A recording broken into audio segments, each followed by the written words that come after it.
Have you figured out your niche? Are you helping adding value to other people's lives? Then you're in the right place. Welcome to Munira's Musings with your host, co-author of Conversations with Top Real Estate Investors Volume 3, Munira Zahabi.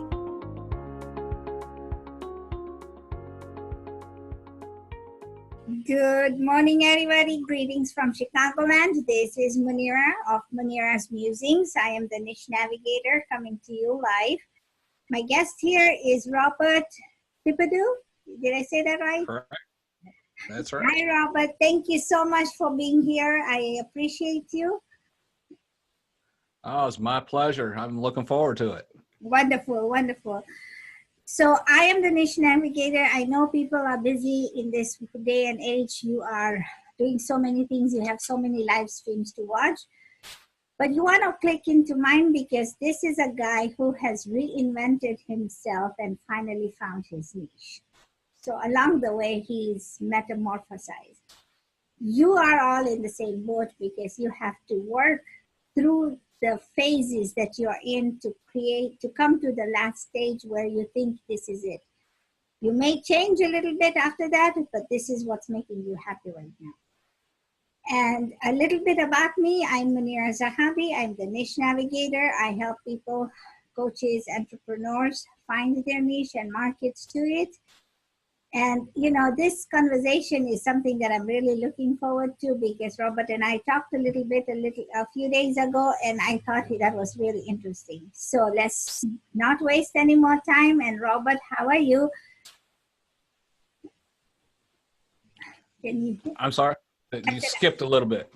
Hi, Robert. How are you? Oh, I'm blessed. Thank you. I appreciate you. Appreciate taking the time out of your schedule to visit.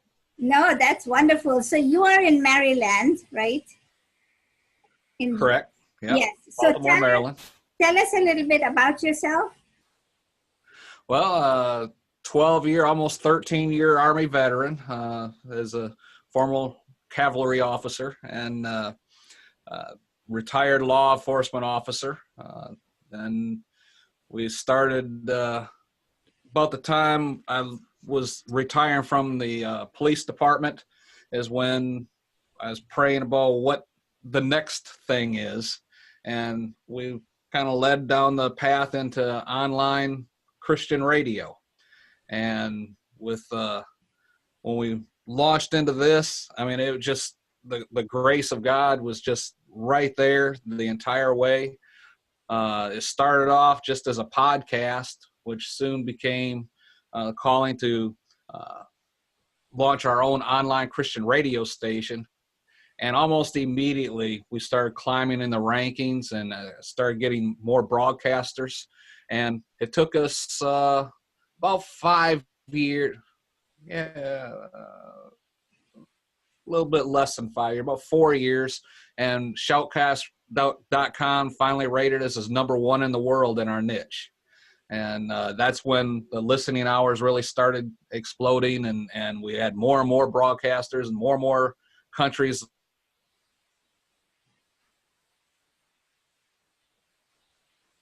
In 67 countries for broadcasters, and it's just it's now a full-time job. Is what it is, managing all this. But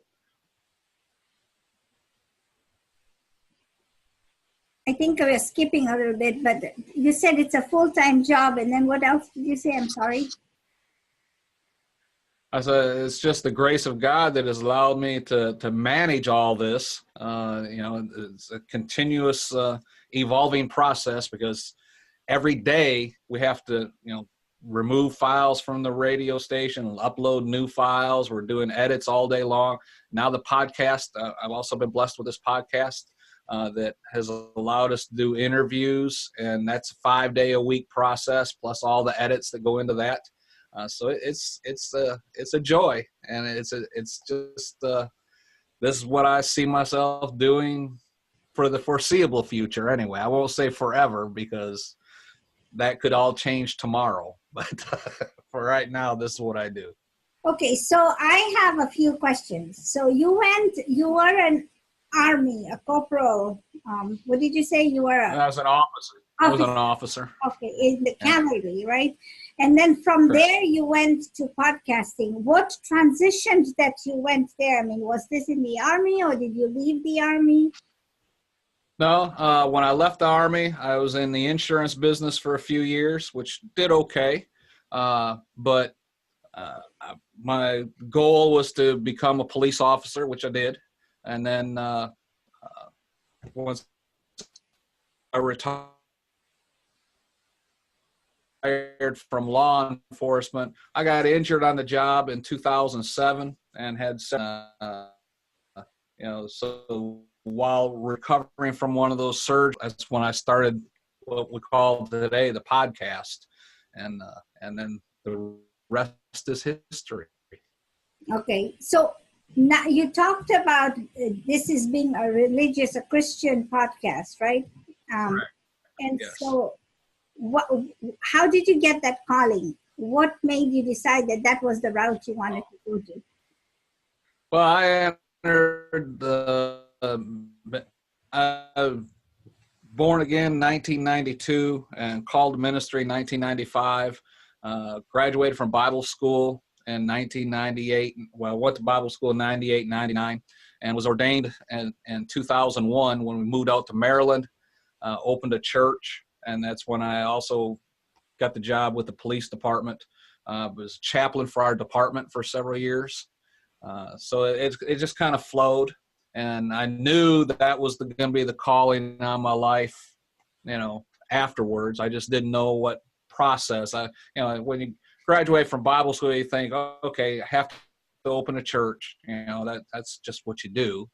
But there's different aspects of ministry, and I didn't know this was going to be one. Being on the radio all these years. This is 8th years. We started our radio station in 2010, and we just celebrated October 4th, 2040. So that's incredible. So what kind of programming do you do? I mean, obviously you said that there's different people, different preachers or Christian preachers who come to your station and then broadcast their message.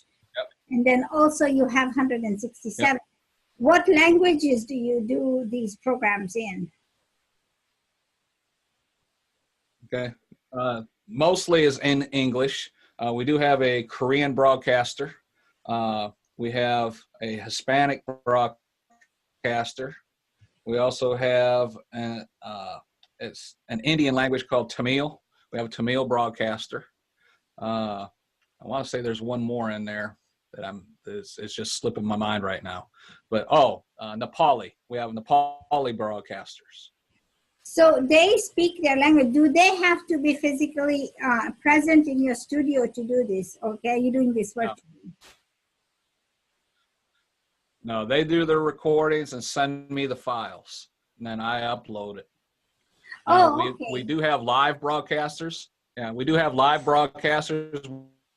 We can do live broadcasting from anywhere in the world, and we can give them access to our server where they can go ahead and log in and do a live broadcast. Okay, so how do you find these pastors? Really, they find me. Okay. We do some advertising every now and then on Facebook, but it's basically word of mouth, and they'll reach out to me. The Evangelism Radio website, evangelismradio.com, has a contact form on there, so they will go ahead and if they find the radio station, like the format of it, they'll fill out the contact form and ask how they can become part of our broadcast team. And that's how we do that. How many preachers do you have?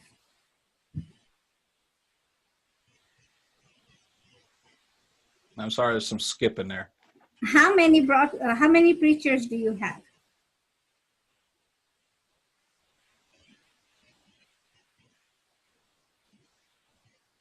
This is not happening. This is not working today. So how many preachers do you have, Robert? Anybody there? Oh. Yeah, 5-4. 54. Wow. Wow. So now, is this like a 24-hour station that somebody tunes in and you can just hear things? Yes, 24 hours a day, 7 days a week since October 4th, 2010. And this is an internet radio station. It's an internet radio station, evangelismradio.com. Okay. Now let me ask you another question. So to run a radio station, which I believe you're in your studio right now, is that correct?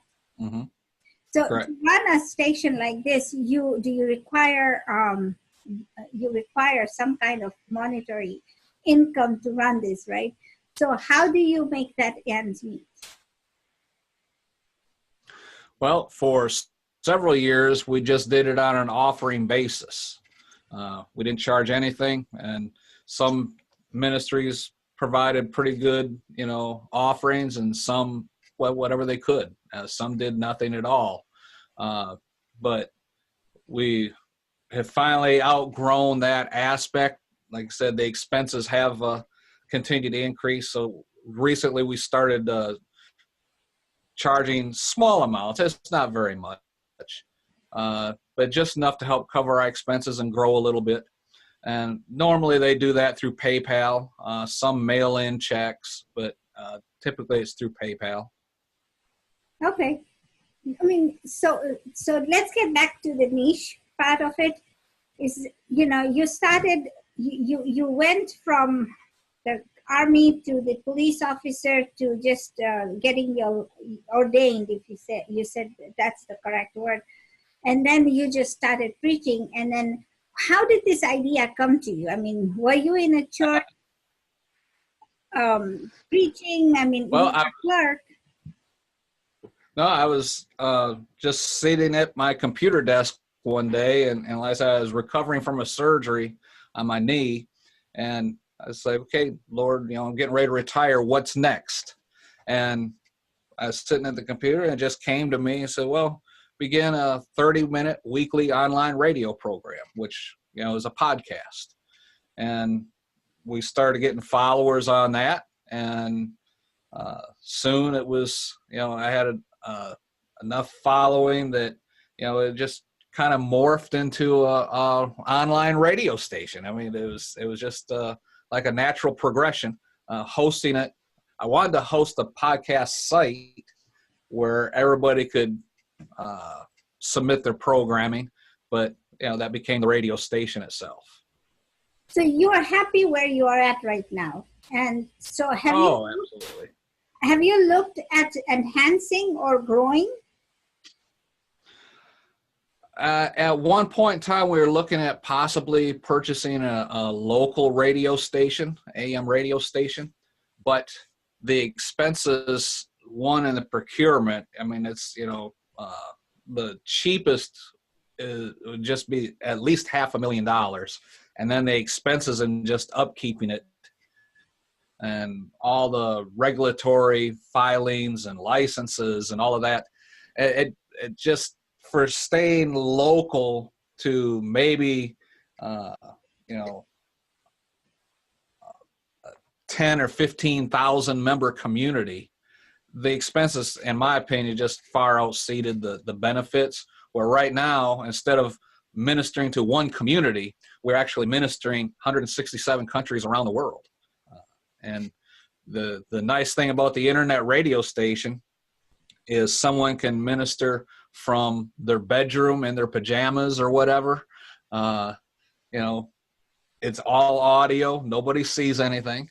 So they can minister from wherever they're at, do their recordings, submit it to us, and it goes all around the world on whatever day and time their broadcast is set to be sent out. But it is 24 hours a day, so nobody has to come here. It's from wherever they're at. Like the Nepali pastor, he's ministering from Nepal. Okay. And he's ministering to China and all around the world. Yeah. So I want to talk about you reinventing yourself, because one of my hashtags is reinvent yourself, apart from the others that I use. So when you are reinventing yourself, you went from all these things. I mean, did you think that along the way, the skills you had accumulated helped you define who you are today? Yes. The Army taught me, organization skills, which is an absolute must in what I'm doing right now. The law enforcement and the insurance agency, the law enforcement background, all of those things, attention to detail. I mean, you can't put together a criminal case without making sure you got everything, every I dotted and every T crossed. Yeah, it has to be there. Otherwise it doesn't happen. And the radio station is the same way. As you're well aware, when one little thing is not working properly, none of it works. And so the organization, as far as getting the schedule, I have a flow chart that I use, an Excel spreadsheet that I complete on a weekly basis, that has every broadcaster's time slot in there, that allows me to plug in exactly what program is going to play at what time. And that allows me to when I'm doing my programming on the actual website of on the server for the radio station, that allows me to, in detail, right to the very minute, plug in what needs to be in, as well as commercials, music, the whole thing. So the organization skills was taught by the military. The attention to detail was taught by the police department. So the experience in preaching the gospel that has been going on since 95. All those things have meshed into what I'm doing right now. So, I mean, it's where I'm at. You know what you bring to people tell me, I don't have the skills, and I'm like, you have the skills, you pick them up, and you're an example of that. Is that everybody who has brought in all the skills at your job, were taught to you. You've been prepared to come to this stage in your life, right? And I Right. love the way you've been transforming yourself. And it's got nothing to do with the Army. It's got nothing to do, but it's allowed you to take that path and navigate to this niche. That's more important. And I tell my clients and my friends the same thing, is that you have to go through the rites to get to where you want to go, right? And that's important. Let me. So, is there anything else you want to leave us with? Just go to evangelismradio.com and listen in. Now, do you have a phase or a sermon that you do yourself? Oh, absolutely. I do a live broadcast every Sunday morning from 9 to 10 a.m. Eastern Time on evangelismradio.com. Okay. Initially, when we first started radio station, I would do 5 days of programming in addition to the live broadcast, but my time is so compressed right now that what I do now is I do the live broadcast and I just edit that out into the 5 days of programming Monday through Friday. But I got my own program, and it's on there as well. And we also have 4 other live broadcasters who are doing their programming on Sunday mornings as well. And like I said, it's a 24-hour day operation. So. So I know there are some people watching us, and I appreciate you watching. I have to put my glasses on. I know Mahdi Islam is watching. And, the thing is, there's been some people who came on and got off because of the internet instability. But, I want to appreciate you for coming on my show. I really am honored and humbled. For those of you who are watching, it's very important that you pick up the skills and then save them, because they may come to use a little bit further in your life. And, it doesn't have to be right now, but you will find your niche and you will be happy with it. because the niche is something that's going to make you happy. And I see the smile on Robert's face, and it's like, oh my God, he's doing awesome work. Also, he's bringing the word of God to everybody, so that's also cool, great. And the thing is, whatever you do, you don't have to do the same thing he does, but whatever you put your mind to, all the skills that you bring to the table will help you. So if you are watching this segment, go ahead and like, share, and subscribe to our channel. We like that. And I want to thank Robert for being on my show. I really appreciate it. Thank you so much for your time. Where can they find you? Is that just the website, the evangelist.com, evangelistradio.com, right? Yep. They can go to find me on Facebook. I'm on Facebook, FTF Ministries. Evangelismradio.com has all the contact info on it. That's the easiest way. Okay. And plus, I get to listen to the radio station while they're looking around. There you go. So, you know what? If you want a daily dose of godly wisdom and, flavor in your life, go ahead, listen to this radio. You can get it in English plus 4 other languages. And thank you, Robert. I appreciate you. And thank you so much. Okay. Be blessed. Bye-bye. Bye. Thank you for listening to this episode of Munira's Musings with your host, Munira Zahabi. If you enjoyed our show, please share and subscribe to this channel. And for more content, please join our Facebook group called Navigate to Your Niche.